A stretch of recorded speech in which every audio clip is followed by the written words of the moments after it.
Well, Dan Hauk here, one of the pastors at Bayside. Thank you so much for joining us today. And I got a question for you. Have you ever felt like the odds were against you? Like the obstacle that you were facing was bigger than you could handle? Well, beating the odds is a betting term, but we've all felt at times like the odds were against us. And I want to read a story out of Deuteronomy where God was preparing the Israelites for something they were going to face that was really against the odds. It's in Deuteronomy 20, verse 1, and it says this: when you go to war against your enemies, and you see horses and chariots and armies greater than yours, do not be afraid of them, because the Lord your God, who brought you up out of Egypt, is with you. You know, just like Israel, we all face odds that seem like they're against us. And God gives three things we see in this passage that can help us when we're facing odds, difficulties. You know, during this pandemic, we've had to face homeschooling. Sometimes we face relational challenges. Sometimes we have health issues. There's all kinds of things we face where it just seems like the odds are against us. Well, what did God tell Israel? The first thing he said is to manage your fear. He said, do not fear. And he doesn't say that to people who are confident. He says that to people who are fearful. We're all fearful beings. I have fear at times. Usually my first reaction when I'm faced with an obstacle is fear.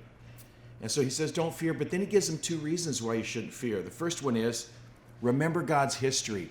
He said, I'm the one who brought you out of Egypt. You know, when I look back on my life, I have seen so many things God has done.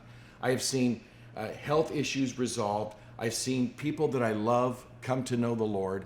I've seen my own employment issues resolved. I've seen all kinds of things that God has brought me through. And God's just saying, you know what? I have a history of success, and you can depend on that. I've given promises to you that you can latch and hold on to in those difficult times. The third thing he says is lean on my presence. I will be with you. There's something powerful about having God's presence with you.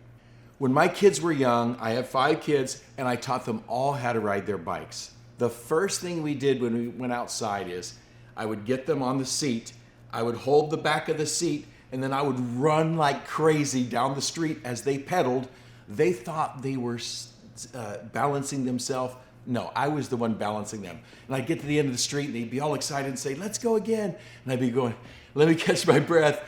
And then I would help them back the other direction of the street. And back and forth we would go until they could balance themselves.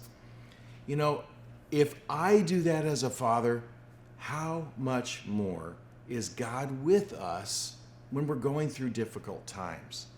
So when we're facing something that seems like the odds are against us, just realize we don't have to fear, because God has given us a history of faithfulness in our lives, and he promises to be with us through it. So I hope that encourages you today.